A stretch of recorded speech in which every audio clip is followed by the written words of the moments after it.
Assalamualaikum warahmatullahi wabarakatuh. Perkenalkan, nama saya Silvi Maria dengan NIM 6419153 dari kelas 644A27 Fakultas Ekonomi dan Bisnis, mata kuliah Ekonomi Manajerial.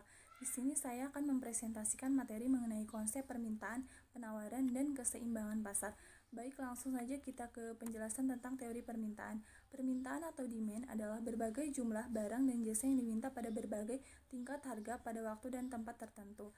Faktor-faktor penentu permintaan itu yang pertama ada harga barang itu sendiri, yang kedua harga barang lain yang berkaitan erat dengan barang tersebut, yang ketiga corak distribusi pendapatan masyarakat, yang keempat cita rasa masyarakat, yang kelima jumlah penduduk, yang keenam ramalan mengenai keadaan di masa yang akan datang. Selanjutnya ada hukum permintaan, yaitu semakin rendah tingkat harga suatu barang akan semakin banyak barang tersebut yang diminta, dan sebaliknya semakin tinggi tingkat harga suatu barang akan semakin sedikit permintaan barang tersebut menurut Ceteris Paribus. Yang kedua ada daftar permintaan, yaitu suatu tabel yang memberi gambaran dalam angka-angka tentang hubungan antara harga dengan jumlah barang yang diminta masyarakat. Yang ketiga ada kurva permintaan, yaitu suatu kurva yang menggambarkan sifat hubungan antara suatu harga tertentu dengan jumlah barang tersebut yang diminta oleh para pembeli. Nah, di sini ada contoh tabel. Langsung saja kita ke contoh kurva permintaan terhadap buku tulis. Pada umumnya, kurva permintaan menurun dari kiri atas menuju kanan bawah. Kalau salah satu variabelnya naik, misalkan harga, maka variabel yang lainnya akan turun, misalkan jumlah yang diminta. Sebagai contoh, dalam tabel dan kurva keadaan titik P menunjukkan bahwa pada harga 5.000, jumlah buku tulis yang akan dibeli adalah sebanyak 200. Dalam grafik titik P juga menunjukkan keadaan yang seperti itu. Selanjutnya ada efek faktor, bukan harga. Yang pertama ada harga barang-barang lain, yaitu ada barang pengganti, barang pelengkap, barang netral. Yang kedua, pendapatan para pembeli, yaitu ada barang inferior, barang esensial, barang normal, dan barang mewah. Yang ketiga, beberapa faktor lain, yaitu ada distribusi pendapatan, cita rasa masyarakat, jumlah penduduk, ekspektasi terhadap masa depan. Selanjutnya ada materi mengenai teori permintaan, yaitu penawaran atau supply adalah jumlah barang dan jasa yang dijual pada berbagai tingkat harga pada waktu dan tempat tertentu. Faktor-faktor penentu penawaran yaitu yang pertama ada harga barang itu sendiri, yang kedua harga barang lain, yang ketiga biaya produksi, yang keempat tujuan-tujuan operasi perusahaan tersebut, yang kelima tingkat teknologi yang digunakan. Selanjutnya ada hukum penawaran, yaitu semakin tinggi tingkat harga suatu barang akan semakin banyak jumlah barang yang ditawarkan dengan anggapan Ceteris Paribus. Kurva penawaran yaitu suatu kurva yang menggambarkan hubungan antara suatu harga tertentu dengan jumlah barang yang ditawarkan. Yang ketiga ada daftar penawaran, yaitu suatu tabel yang memberi gambaran dalam angka-angka tentang hubungan antara harga dengan jumlah barang yang ditawarkan. Nah, di sini ada contoh tabel dan kurva mengenai penawaran buku. Pada umumnya, kurva penawaran menarik dari kiri bawah ke kanan atas. Bentuk kurva penawaran bersifat seperti ini karena terdapat hubungan positif di antara harga dan jumlah barang yang ditawarkan. Contohnya saja pada titik D menunjukkan keadaan pada harga 1.000, jumlah barang yang ditawarkan adalah sebanyak 100 buah.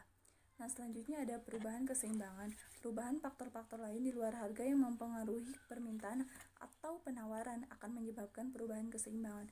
Ada 4 kemungkinan terjadinya pergeseran kurva permintaan dan penawaran, yaitu yang pertama, jika permintaan bertambah, kurva permintaan bergeser ke kanan. Yang kedua, jika permintaan berkurang, kurva permintaan bergeser ke kiri. Yang ketiga, jika penawaran bertambah, kurva penawaran bergeser ke kanan. Dan yang terakhir, jika penawaran berkurang, kurva penawaran bergeser ke kiri. Selanjutnya ada keseimbangan atau equilibrium, yaitu keadaan di suatu pasar di mana jumlah yang ditawarkan penjual pada suatu harga tertentu adalah sama dengan jumlah yang diminta oleh para pembeli pada harga tersebut. Ada 3 cara dalam menunjukkan keadaan keseimbangan. Yang pertama dengan contoh menggunakan angka, yang kedua dengan menggunakan kurva permintaan dan penawaran, yang ketiga menentukannya secara matematik. Nah, yang pertama ada menentukan keseimbangan secara angka. Sini ada contoh tabel permintaan dan penawaran buku tulis. Di sini di dalam tabel terdapat harga, jumlah yang diminta dan jumlah yang ditawarkan serta sifat interaksi.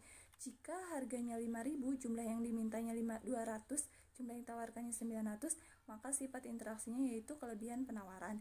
Nah, jika harganya 4.000, jumlah yang dimintanya 400, jumlah yang ditawarkannya 800, maka sifat interaksinya kelebihan penawaran.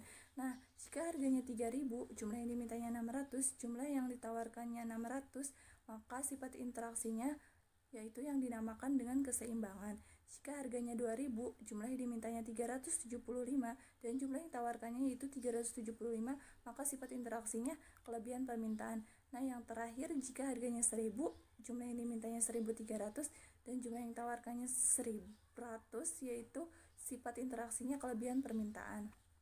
Selanjutnya ada kelebihan permintaan atau excess demand, yaitu jumlah yang melebihi dari yang ditawarkan penjual. Hal ini mengakibatkan penjual akan menaikkan harga.